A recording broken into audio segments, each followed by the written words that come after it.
So we keep learning about the incredible benefits of cold immersion for our mood, depression, physical health, mental resilience, psychological resilience, dopamine, adrenaline, all these things, which is incredible. But often we don't know where to start. So very shortly, you're going to see me going through my very first cold immersion with this brilliant scientist, Dr Susanna Søberg. She took me right through it in a step-by-step guide. A couple of things I need to say, though. Firstly, number one, we did not have a timer with us. And the truth is, I stayed in the cold for too long. Now, that was only apparent afterwards. Later on that day, in the evening, I was shivering. I probably overdid it, right? So I want to make that very clear. I'm not recommending you do it for the same length of time I did. The whole point of this was to actually give you guys a step-by-step guides. And the second thing is, if you have unregulated high blood pressure or heart disease, you really should talk to a healthcare professional before you give this a go. Now, I really enjoyed my first time. I love the fact that we filmed it. And if you're interested in cold immersion, I think you're going to enjoy it. So check it out. Do you feel mentally ready? You know, I'm kind of always someone who likes to throw myself in and do stuff. So I just haven't done much, if any, cold plunge. Certainly not as cold as this is. So I do breath work. I do breath hold. So I kind of feel I'm pretty resilient to stress. But I haven't done this. So, you know, let's see what happens. Yeah, I think you'll be great because you already know the breath work around it. But if you haven't tried this before, I think people should just tell themselves that, of course, this will be uncomfortable, but that is the purpose of it. But before you go in, then tell yourself to lower your breath, do it low, slow, and deep, and get it down to your stomach. Slide. So take a deep breath down, in through nose and out through nose. Yes, exactly. And that is also the purpose when you go in. You should try to switch to only nose breathing, but at the beginning you will find that very difficult. Then it's fine to do the circle of just in through nose and out through mouth. Got it. So the goal is, I practice nasal breathing a lot. So when I walk, at night, sometimes when running. So the goal is, once I'm feeling calm, that I'm doing nasal breathing, but you're saying that when I go in and when I get the shock, it might be hard to do that. It might be hard to do that, especially because you haven't done it before and you are not adapted to the cold. You don't really know how you respond to it. So that's also part of it. Maybe you'll panic a bit or just be a little bit anxious about it, right? Yeah. So when you have tried it a few times, you will probably find it easier to switch to nose breathing only. But that is also something that you train. It's all about training, right? So when you have found your rhythm a bit, then it's next step is, of course, that you step into the cold water. You keep nose breathing. And when you step in, so before you put your toe in, you just exhale completely. Empty your lungs completely, because then there's room for you to make the gasp in. So and you'll probably do that with your mouth. You're expecting a gasp. And you're saying, so fully breathe out before I step in. Yeah. So I'm going to step in with my leg. Yeah. So breathe out, then step in with my leg and go. Because when you exhale completely, you empty your lungs and the gasping reflex will set in if you're not cold adapted. And that will then give you room to give you more, you can have your breath lower in your lungs. Otherwise, you will have it shallow up here. And that could actually increase the feeling of being breathless, but also panic even more if you don't feel that you can catch your breath. So that will help you. And the fact that it's, it's not super cold, but it's, it's a cold autumn day in England, right? Yeah. So you've got a coat on. I've got swimming shorts on and a hoodie. Does that change anything? Does it mean I'm going to feel it more, or it's very hard to tell, is it? It is, because I obviously don't know how cold adapted you are, how tolerant you are to cold, but you're going to find out in a short while. Okay. And I think it will be better if you take your coat off, your shirt off. Breathing. To do the breathing just for a few seconds. Before I go in. So shall I take this off now, get it all ready? Yes, do that. Take it off, and then also your shirt, and then do the breathing. And when you can do the nasal breathing completely, then you have lowered your breath and you have lowered your stress level. that is the purpose, right? Yeah. You want to lower your stress level. Yeah, and try and see if you can switch only to nose and see how calm can you be.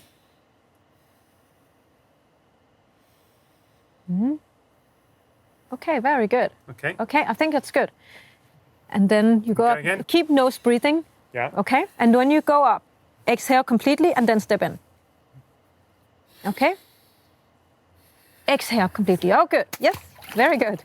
Okay, very good, very good. In through nose, out through mouth. Yeah, and it's okay to do mouth if that is to control. Yeah. Oh, I felt that. Yeah. Oh, you're good.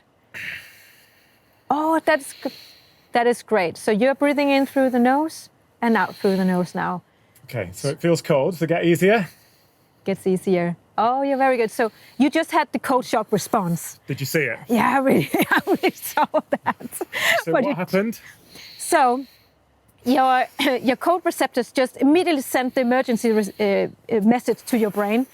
The temperature center sent out the noradrenaline, activating your brown fat. Your veins constrict, and the hot blood just went to your core of your system. And now your skin is actually getting a little bit numb, and that is why you can breathe calmly now.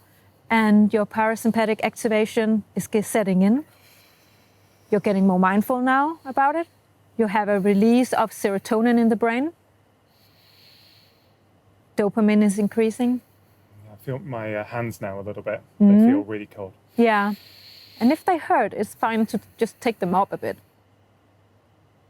But if there's I'm actually wind. okay, you know, it's starting to feel more comfortable. Yeah. Yeah. Yeah. That is what's happening. Yeah. Man, this is cold. And you will have the benefits from the first time you go, and you're doing so great. I think you've been there now for a half a minute at least, almost a minute. It feels like a minute and a half, surely. Maybe it was a minute actually. Yeah, but you're doing so great. You can go up whenever you want. There's no pressure. Man, we were talking about the male ego on the podcast, so obviously there's a camera rolling. So there's a camera. That's probably sort of tapping in a little bit. Yeah, yeah. But it's also about pushing yourselves a bit. You have to push yourself over some boundaries here, so you will get this rush of norepinephrine going in your body. If I was struggling here, now if I was shivering or still breathing through my mouth, like someone else might do, I guess I've done a lot of breath work, so I don't know if that's helping me or not. Probably helping you, yeah. But what would you say to them right now, if they're sort of breathing through their mouth? Yeah.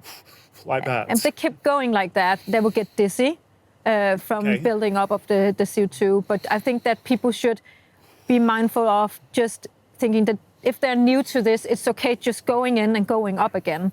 And it's about training. So you can go out and then come back in? Yeah, you can do that. Yeah. But I mean, you don't have a sauna here, so I was just... No sauna yet. But you will get one maybe. But I think that it's about training this. It's a process. So building up, building up, building up. Okay?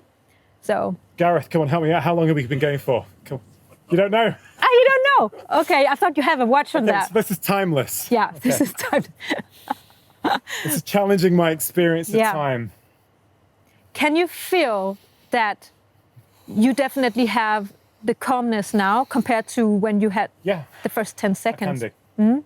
Can you try and slow your breath so we almost cannot hear it?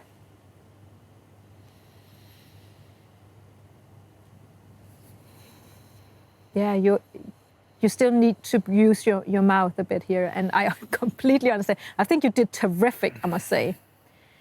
But at some point, your body will tell you, now you had enough. At some point, you will feel like a tingle, a cold going through your body, telling you, oh, now you get the chills inside. So, for me, I find it easier to go inward with the eyes closed. Is that common? Yeah, I think so. Some people, yeah. And I think it's a good idea, actually, to go in and try to be mindful about it. Use it as meditation, actually. I feel calm now. Yeah, I can see it. But some people also use it as to be social, right? So going in and going with your friends and just talking, and so in that way it's not the same kind of mindfulness that you will get out of it, but you will get a more like a social connection out of it, because then you survive the cold, right? Now, some people like to practice Wim Hof and hyperventilation. Now, I know we've got to be careful before we go into water. Yeah. Do you have any sort of words around that? Because I know some people will do that before getting in. Obviously, I've got you here. I've not done any hyperventilation. I don't practice that myself, actually. Any sort of advice on that at all? Yeah, so I would advise not to do the hyperventilation before going into the water. That could potentially be dangerous, because when you do the cycles of hyperventilating, and you can go up when you feel like it. Actually, although I feel cold, I'm quite enjoying it. And I guess having a conversation with you is taking my mind off it. Yes, a little it bit is. as well. That is why it's also good to do it together with people, and you can actually just go a little bit longer, but you don't have to go extreme. And I think that very soon that you have already got your 2, 3, 4, 5 minutes, and I think that is enough for you. You don't have to push it further than that, only if it's something in the mind that you want to like go through some kind of stressful thing. This is important, as I'm starting to think about getting out. Yeah. And we didn't cover this on the podcast. I meant to, and we didn't get around to asking it. Yeah. I'll get back to the question you also asked me before the hyperventilation. Okay, so when I come out, is there a benefit if my body, if I don't go into sauna, I don't go into a hot shower, if I allow my body to heat it up by itself? Oh. Does that have a different effect Yeah. than if I quickly get warm and go in a sauna or go in a hot shower? Yeah, I think this is very important to mention also, because when you go into the cold and you go up and don't go to the hot shower, and you don't go to the sauna to heat you up from the outside, but you heat yourself from the inside by just letting the body heat itself up by increasing your metabolism. If you start to shiver, and I think also that's a sign of just you had enough, actually. Okay. But if you end on cold, meaning not going to the sauna or hot shower immediately, then you force your metabolism to increase. You force your brown fat to increase your heat from the inside. That will also increase your metabolism. So you get better long-term benefits. Yeah, you do. And they will be prolonged, not only on the metabolism side, but also the chemicals in the brain will last longer. Okay, great. So that's one question. Then back to hyperventilation. You were saying, and I completely echo this, people have blackouts all the time when they hyperventilate before going to And I've seen one, actually. Have you seen one? Yeah, I've seen one. Where? Well, it's years ago. No, I didn't really understand what was going on. But someone had done hyperventilation. Yeah, she did it. She did it on the bridge, and I was teaching my patients to go into the water for my research, and she was hyperventilating over there, and then she went into the water, and before she even went in, she passed out on the stairs and like slipped. And people were like rescuing her up from the water. Wow. I think it was very dramatic, and I didn't know exactly what was going on. But today I know that the hyperventilation decreases your oxygen level in your blood, and you can actually get very dizzy from that and pass out. I've studied this quite a lot. It drops our carbon dioxide. Yeah, okay. And our drive to breathe is rising carbon dioxide in the body. And so you artificially lower carbon dioxide, and therefore that drive to breathe just isn't there. So I think I'm going to come out. Yeah, I think good. This is a great device. I mean, first of all, very well done. Thank you to Brass Monkey for loaning me this. Thank you, Susanna, for talking me through. Okay, if I get out? Yeah, for me. Please do. Oh my God. And you have all the redness. I think it's called. Red. Yeah, you're red. The lobster effect. I think it's called that. Is it honestly called the lobster effect? It is. Oh my God. You're good. Yeah. You should have a towel. I'm so sorry I didn't take the time on this, but I should have. Hey, don't worry, it's fine. No. We can time it afterwards. Yeah, okay. Yeah, of course, you can. Man, I can see why a sauna. Yeah, great. I think I can see why a sauna would be so appealing. Yeah. I do want to get... And do the back and forth, the contrast of just switching from the heat to the cold. Yeah. And then you can do it a little bit shorter, but do multiple times. Yeah. And that would absolutely be exercise for your cells. Yeah, exactly. My God, I don't think I've ever seen me red like that before. But that means there's a good effect happening. Yeah, because your blood is coming back to your skin now. And you can actually see it, the whole effect of all the hairs standing up and everything. Exactly. Right, I'm just going to grab my hoodie. Yeah, do it. I need to get one of those dry robes, I think. Yeah, I have one. I love it. How does it feel in the head now? I feel cold. Yeah. I'm definitely shivering. Yeah, and you have trouble speaking, actually. And that's common too. Is it? Yeah, it's common. because I wouldn't normally, on a day like this, come out without wearing much into the garden. Who would? God, No. I can't even put this on. My hands are so cold. Yeah.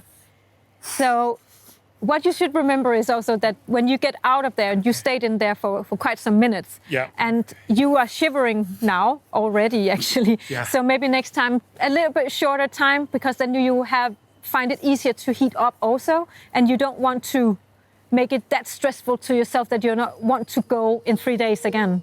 Got So it. you want a good experience of having success also heating up by yourself. But you're doing good.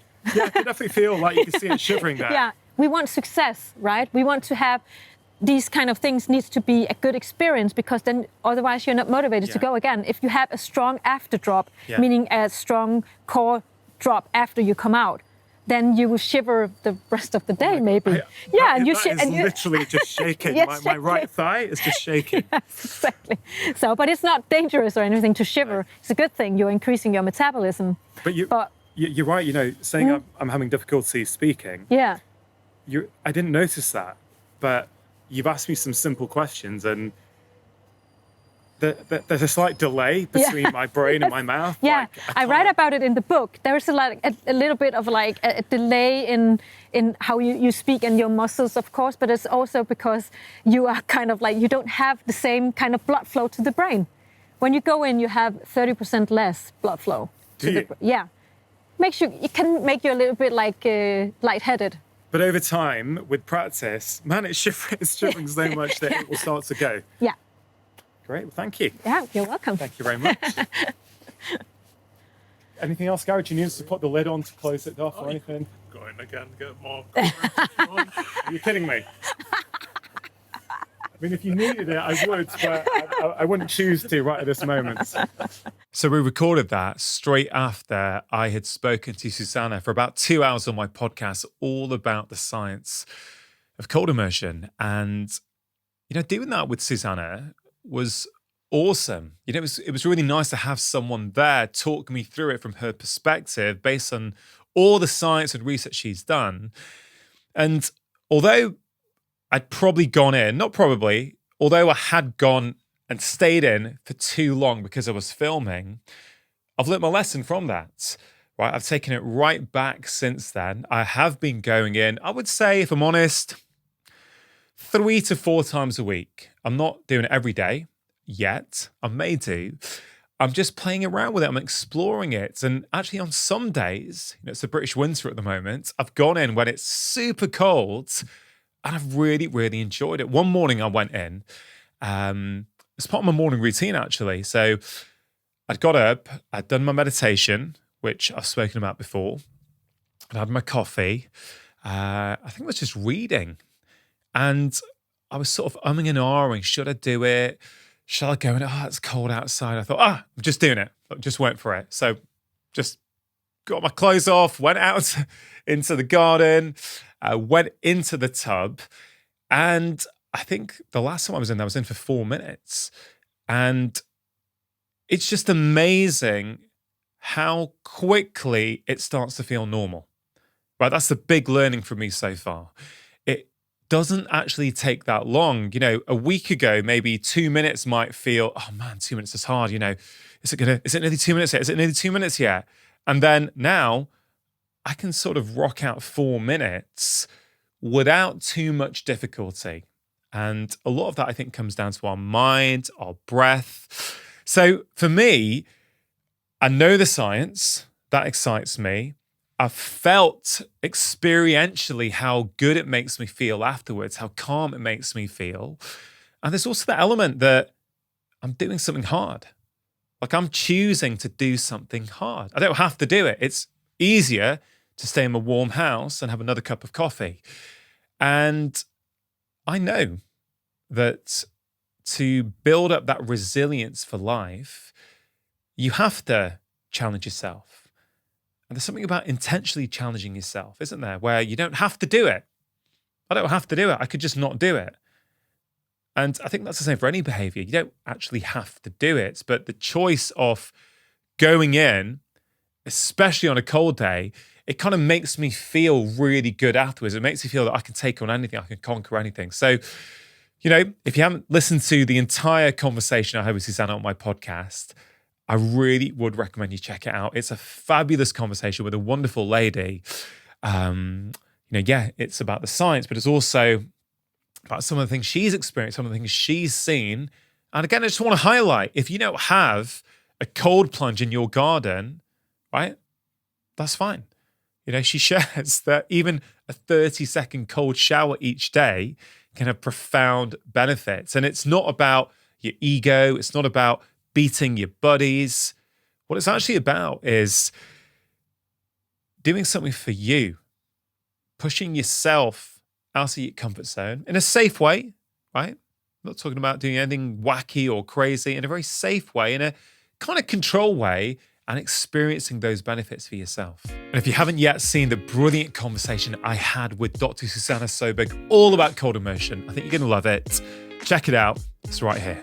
We are overwhelmed. Our stress, depression epidemic is just increasing. So we need to change something. This is preventing lifestyle diseases. This is preventing depression. This is preventing pain.